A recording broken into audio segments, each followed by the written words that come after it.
1 hour edition of the Duke Sports Show and the Duke Sports Podcast, simulcast on Hosanna Radio and simulcast on Duke's Facebook show on Facebook. Once again, thank you for tuning in. It's a Duke Sports Show live for the 1 hour edition from 7 to 8. Thank you for tuning in. I got a lot to talk about. Let's get right into it. It's March 2nd, 2023. And Super Bowl's over with. They're in the off season. You know, they got draft combine stuff to do and whatnot. And right now,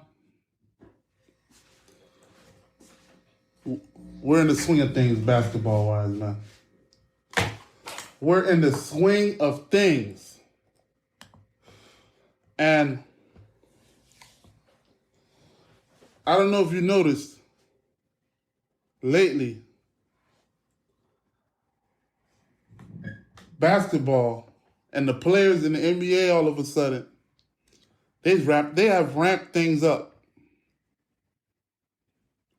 You got Kawhi playing every game.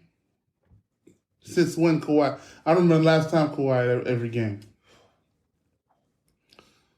Westbrook is now with the Clippers. You got the Heat just beat Philadelphia, and then we lost again. We're in the swing of things, trying to battle for the sixth round, for the sixth place or higher. Kevin Durant played his first game last night as a Phoenix Sun. Luka Doncic and Kyrie Irving are now 1-4 since they've been together. The Atlanta Hawks fired their head coach and hired a new coach, and he is playing automatic. He's coaching automatically, as if he's coaching right where in the middle, smack dab in the middle of the season, something that I've never seen before. You know, we're in the swing of things right now. And,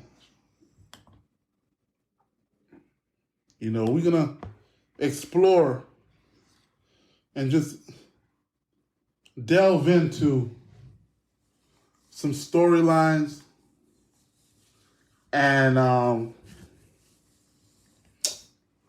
you know, we're going to try to get this done in the Power Hour. This is the Power Hour show of the Duke Sports Show on Hosanna Radio, Duke Sports Podcast on Apple, Spotify, and all major platforms. And let's get right into it, man. Eastern Conference. You have the Milwaukee Bucks, who are number one in the East. And Giannis is playing as MVP caliber position, as he always is. One of the best to ever do it. In my opinion, it all when it comes to this team, it really depends And it all falls on Chris Middleton, man. Chris Middleton. Forget about Giannis and Jrue Holiday, right? Giannis and Jrue Holiday, they're both All-Stars this year, right? They both made the All-Star this year. Jrue Holiday deserved it this year. He played great. Giannis, once again, deserves another All-Star appearance. He plays great. He played great. Now, Chris Middleton has not played all year. And quite frankly,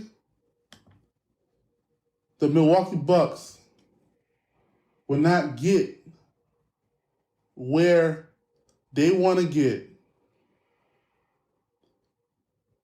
if Chris Middleton doesn't get back in form to his All-Star level. Granted, they've made some great additions in Joe Ingles. Very versatile, can run the offense, can bring the ball down, can create, and whatnot. Also, they recently added Jay Crowder, an integral 3-and-D guy who can play in any team, any system, and elevates his team. Whenever there's a team that's deep in the playoffs, you will see Jay Crowder on that floor. And it's been like that for the last 3 years. And it could be like that for this year as well, for a fourth year in a row. So they made some great pickups with Jay Crowder and Joe Ingles, Brook Lopez anchoring the middle, Bobby Portis being the sixth man that he is, the bench player that he is, the great bench help player that he is. They also signed Miles Leonard. He hasn't been in the league since a comment he made on a video game, a live video game, anti-Semitic comment, and he's back with some front court depth.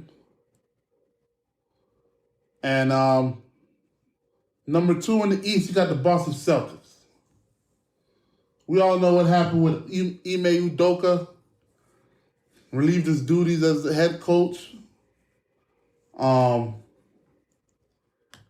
Then you have the coach that stepped in, Joe Mazzulla, does a great job.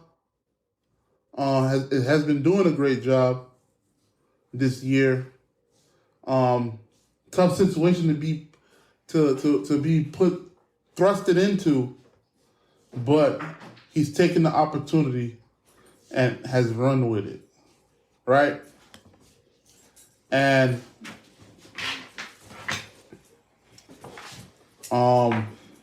Jason Tatum having once again a wonderful season. But for some reason, I'm like one of the few guys that for some reason feel like Jaylen Brown is the better player out of both of them, in my opinion. And the reason why I say that, I feel like he's more consistent. Jason Tatum, and this is up to that point, but Jason Tatum, I kid you not, I've seen some elevation. So Jason Tatum might have taken the best player mantle on the team once again. But within the last year and a half, in my opinion, Jaylen Brown has played up to his level, if not above Jason Tatum, better than Jason Tatum. That's just my opinion. Derek Wright, versatile guard, runs the offense. Michael Brogdon, another guard who can run the offense and make plays. You got Grant Williams. You got Marcus Smart, a defensive stalwart. You got Al Horford still playing at a great clip at year number 15. Robert Williams, when he's on the floor, a defensive anchor. Right? Fourth in points per game with 117.7. Fourth in rebounds, eighth in rebounds per game, seventh in assists per game, and opponents' points per game, ninth. And they're second in the East. All right. When it comes to Boston, their talent alone can get them to the Eastern Conference Finals. But my mindset is like this. We can't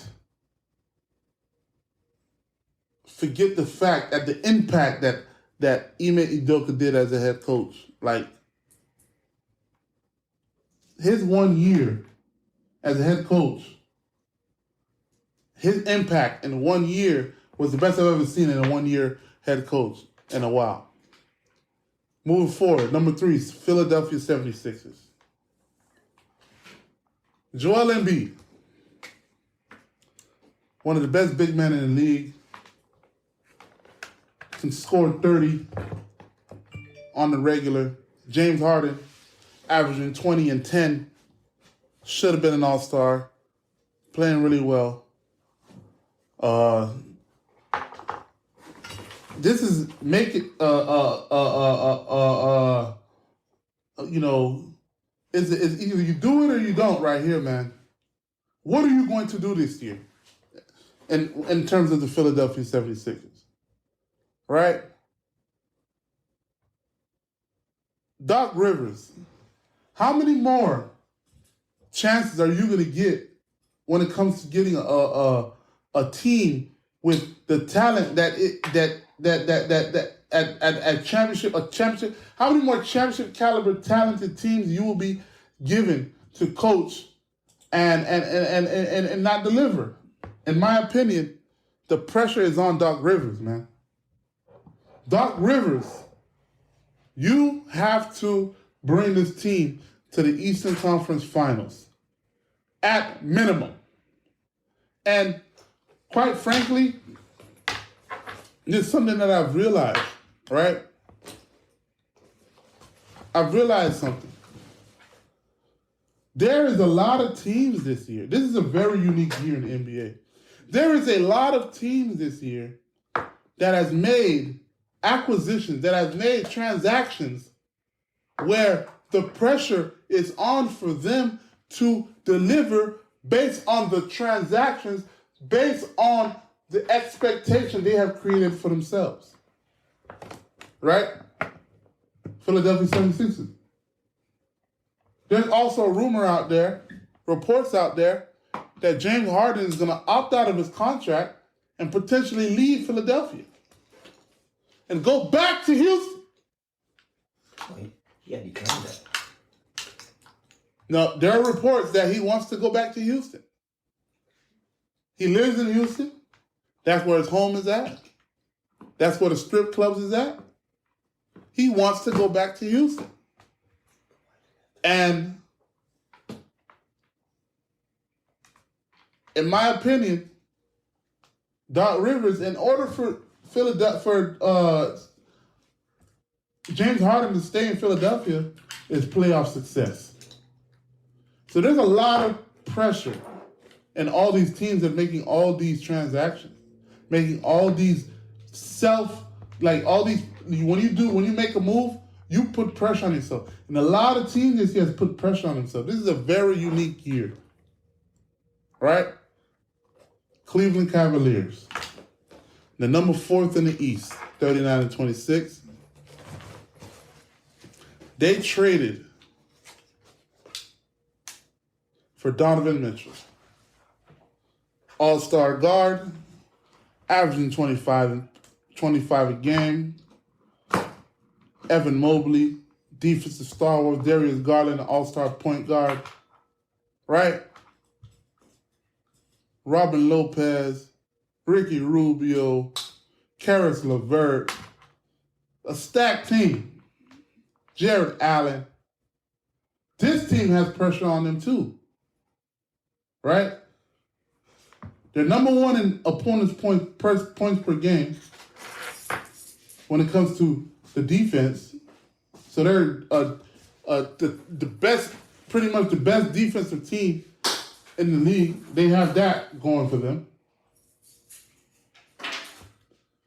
But you have a team like Cleveland who wants to knock at that door, who wants to say, hey,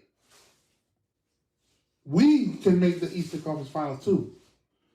Milwaukee, Boston, Philadelphia, Cleveland, they all have expectations to do some things. Then we have the number 5 in the East, the New York Knickerbockers. Right? I got to give it to you, man. Shout out to the New York Knicks. Because a lot of people get on the New York Knicks because they have a lot of assets and they don't and they got killed. They got killed for not making the trade for Donovan Mitchell. They got killed because they did not want to put in RJ Barrett in the trade to get Donovan Mitchell. We believe in RJ Barrett. We drafted RJ Barrett. We developed RJ Barrett. We feel like RJ Barrett is going to get to a point where we feel like he will be an all-star caliber player. Right? Everybody's like, man, you get trading away RJ Barrett. You get Spider Mitchell back. New York's like, nah, we're not gonna just trade away all our assets for one guy like that, man. We're not gonna do that, man. Right? We're gonna take it slow, develop our guys, right? Keep our assets and be methodical and be smart about it. What we can do, we have cap room to sign a point guard. I kid you not. I said this all the time. The New York Knicks, they always had a good team, but they always was missing one component. And what was that? The component that they missed was a point guard. The New York Knicks was starving. Starving. I mean, starving for a point guard, man. They never could find a point guard. They had Jeremy Lin for 2 weeks, man. And that was it. But they never had that star point guard that could run the offense, man. And big up to the New York Knicks. And I know the Dallas Mavericks is kicking themselves right now. Why? Because the Jalen Brunson wanted to sign a 3-year, $55 million deal with the Dallas Mavericks. Dallas Mavericks said no. Not Jalen Brunson. I repeat. The Dallas Mavericks said no. Not Jalen Brunson. Jalen Brunson was ready to sign that 3-year, $55 million. Where I'm going to find that $55 million? I ain't going to find it anywhere else. My point. I'll take that money. Dallas like, nah, we don't feel like you're worth 3 years, 55. Oh, yeah? Oh, yeah? I ain't worth 3 years, 55? All right, wait till the playoffs come. I'm going to show you. Jalen Brunson broke out in the 2021-2022 playoffs, man, if you don't remember. His value not only matched the 3 years, $55 million, right? But it surpassed it. Right? Now, he's worth more than 3 years, $55 million. Dallas, you should have signed that deal, man. You should have offered him that deal. Right? Off season come, get back to the drawing table. Yeah, about that. I want 4 years 100 now. And now that I'm a free agent, I'm going to explore my options, if you don't mind, just to see what else is out there. Oh, is it good? Maybe it's a good thing to have a New York state of mind. Let's go over there and check things out. Oh, I would be running the offense and being the leader of the New York Knicks in the Garden? Right? Okay. And you're willing to sign me 4 years, 110 million? Man, you know what? I'm in a New York state of mind.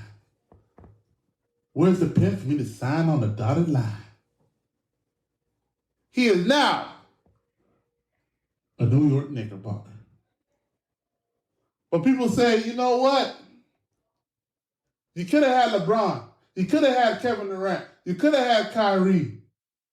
After all this, we end up with Jalen Brunson? Really? It wasn't sexy. People were questioning it. People were like, man, we did all this and we ended up with Jalen Brunson. Fast forward, Jalen Brunson's averaging 28.9 points per game. Right? And 6+, 7+ assists a game. Should have been an all-star. And now, the New York Knicks are number 5 in the East and climbing with a 7-game winning streak. Meanwhile, Kyrie is over there, Jalen Brunson's replacement. And since Kyrie's been there, they have only won 1 game out of 5. Listen, people, you have to believe in the process. You have to believe in what you feel like will be successful. Do not listen to the naysayers. The people that's commenting on what you got going on don't know what they're talking about because they're not in the war room. They're not in the office. They are not there to really. They're not in the game. They're not in the trenches, evaluating, doing the homework. The Knicks was doing their homework, man. The Knicks knew what they had in Jalen Brunson. We didn't know. We did not know what the Knicks had in Jalen Brunson until now. Now we know what the Knicks have in Jalen Brunson. Now we know why the Knicks signed Jalen Brunson to 4 years, $110 million. Now we know why the Knicks said, we're going to keep R.J. Barrett and keep him with this team, keep him with Julius Randle, who's also made another All-Star appearance this year and playing outstanding. Right? Now we know why he kept Emmanuel quickly, which is becoming arguably one of the best 6-man players in this league, up and coming. Now we know why he kept Mitchell Robinson, who is now becoming a defensive stalwart day in and day out, week in and week out. Now we know why the New York Knicks traded for Josh Hart, who used to play with Jalen Brunson, who is being the junkyard dog, who is doing the things, the little things. Now we know. Right? Now we know why Tom Thibodeau, the New York Knicks stuck with Tom Thibodeau as the head coach. They had a vision. Now we know why they signed Rick Brunson, a relative of Jalen Brunson, to the staff. Now we know because they're on a 7-game winning streak, number 5 in the East and climbing. Now we know why. The proof is in the pudding. Number 6, the Brooklyn Nets. All right, I have a problem with this one right here, man. The Brooklyn Nets. A lot of people are poo-pooing on the Brooklyn Nets. They're number 6 in the East right now. Number 34 wins, 28 losses. They took a bitter pill with losing Kyrie Irving and Kevin Durant in the same week. They now have Mikal Bridges, Cameron Johnson, Ben Simmons, Joe Harris, Cam Thomas, Spencer Dinwiddie, Dorian Finney-Smith, Seth Curry, Nick Claxton. A lot of people are poo-pooing on this team. But me, in my opinion, I feel like we're not giving this team a break. I feel like this team is better than what you guys think they are. Listen, you don't understand. Something seismic has happened to that team. A lot of players have come to this team from all over the country, from different teams, and are now learning how to play together. We have to have patience with this team, man, and not just automatically denounce them and feel like they're not going anywhere. They're going to automatically fall out of the playoff race. I disagree. I vehemently disagree. The Brooklyn Nets will be a force to be reckoned with, man. They are just taking time and learning how to play. The Brooklyn Nets, let's not get this twisted. Let's not get this twisted, man. The Brooklyn Nets are well off as well. Everybody won their trade. It was a win-win trade, in my opinion. You have up-and-coming players that are still developing and still learning how to be a consistent basketball player in this league. Once Jacques Vaughn learned the rotations, learned certain rules and who to play when and who to play where, this team will be in the right direction, man. I believe in this team, and I might be the only person that still believes in this team. Me too. They take it up. Right? I believe in them too. Mitch agrees. They got a good team. Number 7 in the East, the Miami Heat. Let's get into this, shall we? We're 33-30 in the East, 7th in the Eastern Conference.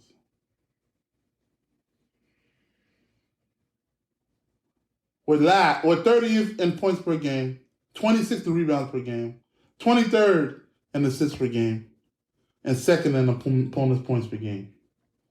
Our defense is carrying us right now, man. Point blank period. Our defense is carrying us right now. We just acquired Kevin Love. He's going to take time to get acclimated. Gabe Vincent is doing a great job as a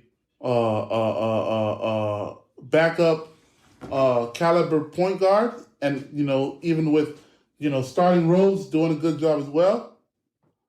Victor Oladipo is continually in and out of the lineup. He's not consistent.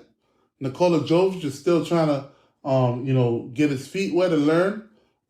Kyle Lowry, he has been out for a while, And that right there is what's killing our team. Kyle Lowry. Pastor Michelet called this show about 3-4 months ago. And his mindset was like, what is your opinion on the Heat? And I said, we need Kyle Lowry to elevate his game, and we need Victor Oladipo to elevate his. If those two could elevate their games to a back, and Kyle Lowry get back to being Kyle Lowry, and Oladipo could get to a point where he could become just a little bit glimpse of his old self as an all-star, we'll be in a great position. Ladies and gentlemen, Kyle Lowry's been out since mid to early February. And still sidelined with a knee. So now, my thing is like, if you're sidelined with a knee, what is the knee? What is the diagnosis? Is it an ACL? Is it an MCL? What is it? It's just knee. We don't know what. It just says out with a knee. We don't know what type of knee injury. I can't even gauge what type of knee injury it is. Because all they say is knee. Okay, is it a torn MCL? Is it a torn PCL? Is it a sprained MCL? Is it a sprained PCL? Is it a sprained ACL? Is it a torn ACL? If it's a torn ACL, you're out for the season. So you're not out for the season. So it can't be something as drastic to that point. But what exactly is the diagnosis? We, as Heat fans and Heat followers, are a little bit frustrated with that because we don't know what is going on with Kyle Lowry. Tyler Hero. Hello? He's scoring 20 to 25 points a game. Huh? Jimmy Butler Delivery? is doing his thing. Food? Max Strus has been struggling a bit, but he's starting to get back together, himself together. Okay. Bam Adebayo Go to the white fence. is the most consistent player on the team. Deservedly so. Another All-Star appearance, deservedly so. But we need other players to step up. Caleb Martin, and being a defensive guy, can guard 1 through 4, sometimes 5. But what's really hampering us as a Heat team is our starting point guard, man. We paid this man 3 years, $85 million, man. Yeah. You got somebody in the white game. Right? Victor Oladipo is not playing we paid him 2 years, 20. Right? Tyler Hero, he's doing his thing. But for some reason, that's not enough. Max Strus is up and down. We got some backcourt depth. Some front court depth. We needed that with Kevin Love and Cody Zeller. Right? But in my opinion, we have went from the best three-point shooting team to the second to the last three-point shooting team. How does that happen? Right? I kid you not. I tell you this. We signed Duncan Robinson 5 years, $90 million. Why are we not playing this guy? He needs to play. So what? He doesn't defend, and I disagree with him. When he's out there, he's defending. When he's out there, he's standing in front of people. One thing somebody always tell me, they say, man, this game stuff is politics, man. Something Duncan Robinson did, bro. Duncan Robinson did something to Eric Spoelstra that turned him off. Whatever Duncan Robinson did, it turned Eric Spoelstra off. Because my mindset is like this. If you keep Duncan Robinson on the field, he'll eventually get you 2-3 three-point shots. Right? And the fact that he's not even on the court, something's not right. Something's not right. The only thing that I can say about this team is when the lights shine the brightest. It's something about that Jimmy Butler. He goes from averaging 16 to 17 to 18 points a game to averaging 28 to 30 points a game. It's something about that man. And that's my only caveat with this team, is that when the lights shine the brightest, the Heat rise up. That's one thing I can say. It's not a great method. You can't just flip the switch all the time, man. You don't know. What if one day you flip the switch and then the light just doesn't turn on? Well, the last couple of years when the Heat been flipping the switch, the lights turned on. And I'm hoping and I'm expecting the light to turn on this year when the playoffs start as well. Again, they have experience. They have, a pedigree to them. They've been through this before. And I feel like they'll get themselves in the right direction as the season moves on. Last but not least, the Atlanta Hawks, they fired the head coach. This is a very unique situation. Never understood this. They let go of their head coach.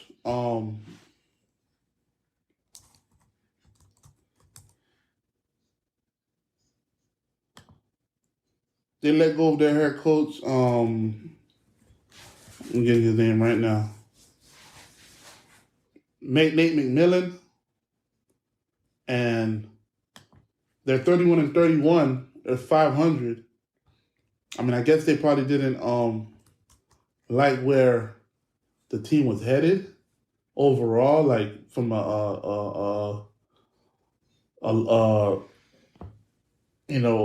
from a lot, like from in the future and whatnot, and not they weren't thinking about just the present. They were thinking about the future as well, and they just felt like, man, this ain't it. This ain't it, and then they went and hired Quinn Snyder, excellent coach. Should have never been out of a job, in my opinion. But the only reason why he was out of a job is because he did not want to be part of a rebuilding team.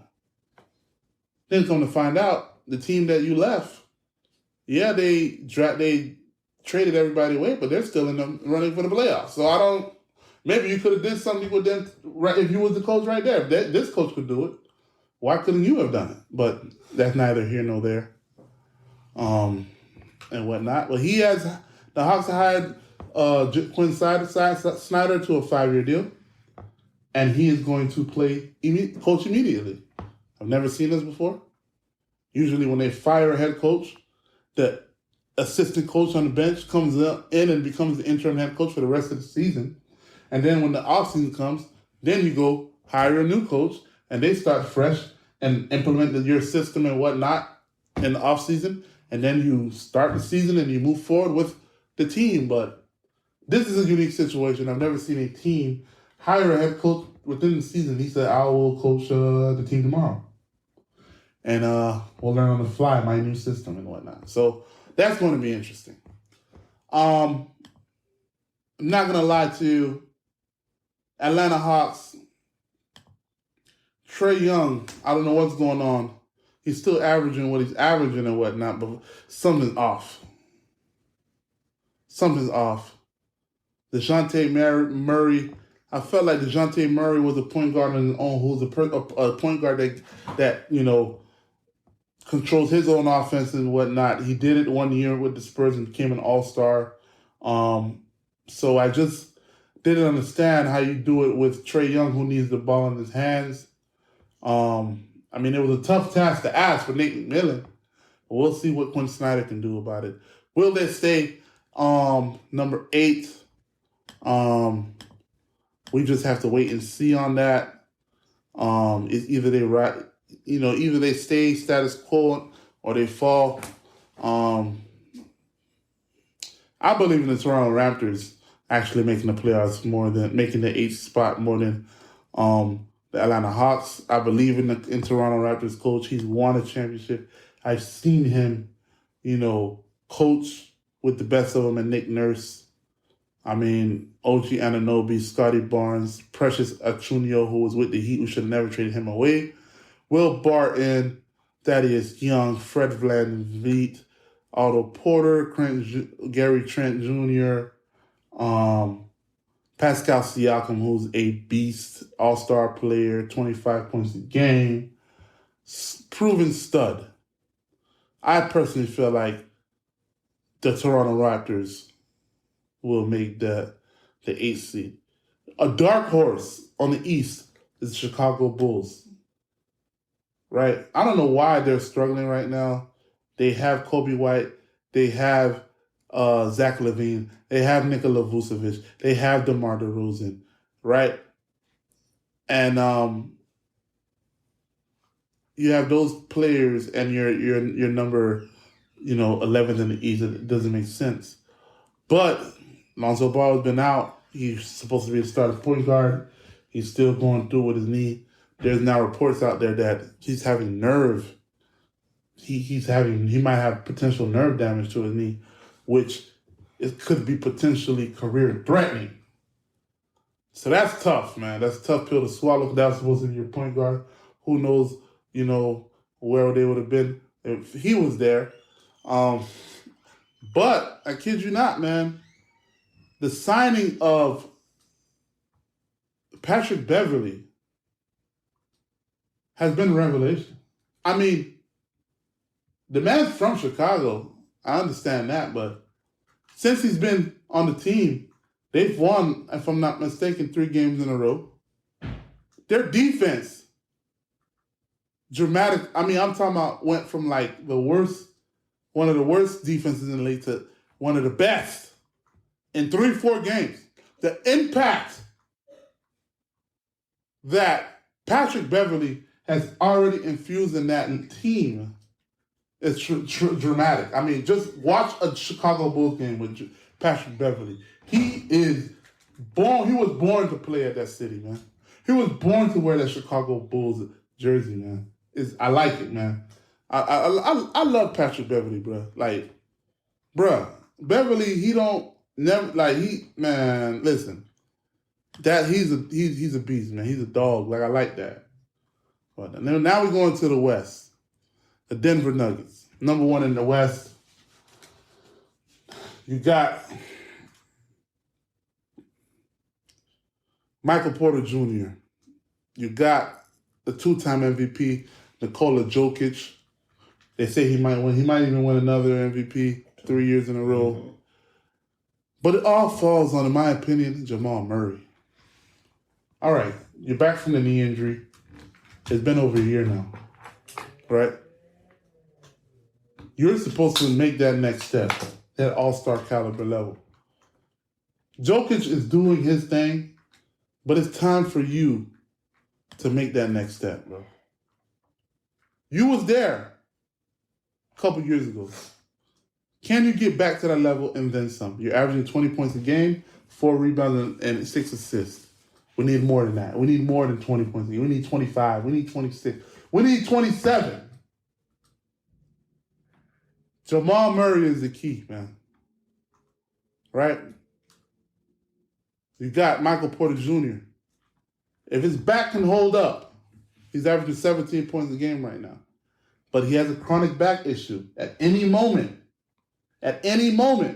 his back could go out on him and he's out for 2-3 months. Right? I hate to say it, but he's a fragile player.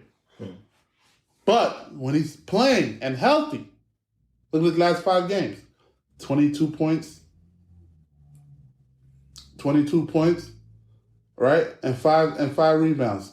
25 points and 6 rebounds. 19 points, 3 rebounds. 29 points, 11 rebounds. 17 points and 4 rebounds. He is a awesome number 3.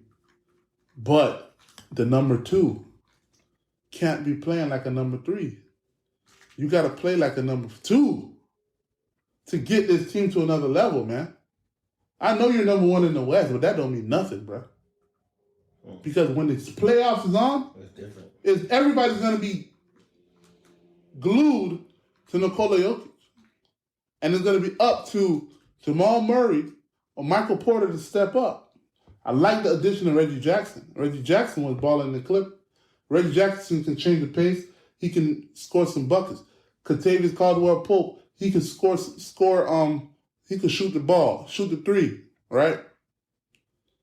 Aaron Gordon, athletic forward, defense, make those splash plays. This team, you can't keep winning MVP year in and year out and not make the Western Conference Finals or even potentially make the the finals. Number 2, the Memphis Grizzlies. The Memphis Grizzlies are a good team, great team. You got Ja Morant, one of the best young point guards in the league. Dylan Brooks, just a beast, a dog. You got Xavier Tillman. You got Vince Williams. You got Luke Kennard. You got Zaire Williams. You got Jaren Jackson.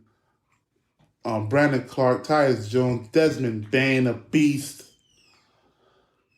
The only problem I have with this team is just it's you're starting to get this. There's too much distractions from me, bro. It's too much distractions, bro.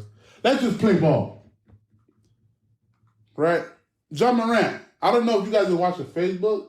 Facebook will have a lot of these fake stories of him beating up a 17-year-old. It's on you. What's it? I don't know. I don't believe it yet. But it's just accused. He's accused of beating up a 17-year-old and pointing a gun at him. Come on, Jamal, man. Come on, bro. Come on, bro. You're number 2 in the West, bro. You're one of the best players in the league. We can't. What are you doing? What are we doing? That's the only problem with the Memphis Grizzlies, man. Too much distractions for me, man. You got to get in a fight with Shannon Sharp against LA and Sacramento Kings, man. They're number 3 in the West. Sacramento Kings, I got to give them credit. Because they had Tyrese Halliburton, who is now an all-star in the Indianapolis, the Indiana Pacers. They drafted Halliburton and could have easily traded away De'Aaron Fox and said, we're moving on with Halliburton. De'Aaron Fox been with us for 4 years, and he hasn't really showed us anything. But instead, they said, nah, man, we got De'Aaron Fox. We drafted him at very high from Kentucky. We still believe in him. We signed him to a big deal. We believe he can still be that guy. We traded away Halliburton. This is your team. And De'Aaron Fox has done everything he can do and then some. Averaging 25 points per game, 6 assists. He has arrived as a point guard in this league, bro. I don't know if you watched the recent game against Sacramento versus the Los Angeles Clippers, where they went 2 overtimes, scoring 170-something points. Come on, bro. Malik Monk, shout out. This man came from Kentucky, was drafted high, was almost out of the league, went to LA and played with LeBron, revitalized career. His career as a 3-and-D guy, got another deal, got a shot, and went to Sacramento. Now he's out here scoring 45. Right? Kevin Huerter. In my opinion, this is one of the reasons why Atlanta's where they at right now. They should have never let Kevin Huerter go. They should never traded Kevin Huerter. I went to a physical game last year, Miami versus the Atlanta Hawks, and Kevin Huerter was giving Miami Heat fits. I'm like, man, this Kevin Huerter guy is really good. Off-season come, you trade Kevin Huerter to Sacramento. I'm like, why would you trade Kevin Huerter, an up-and-coming young guy like that, very talented, for nothing? That doesn't make any sense to me. Keegan Murray, top draft pick, playing really well. Davian Mitchell, Spider Mitchell's little brother, a very good defensive player, right? Harrison Barnes, great defensive player, great 3-and-D guy. Trey Lyles, a great glue guy for the team. Alex Len gives them depth. Domantas Sabonis, the all-star forward, right? Dellavedova, he's still in the league, guys. Matthew Dellavedova is still in the league, guys, with the Sacramento Kings. And I feel like Sacramento's going places, man. They could potentially make it to the Western Conference Finals, man. Watch out for that team. Number 4, the Phoenix Suns. Kevin Durant played last night, guys. They're going to get acclimated.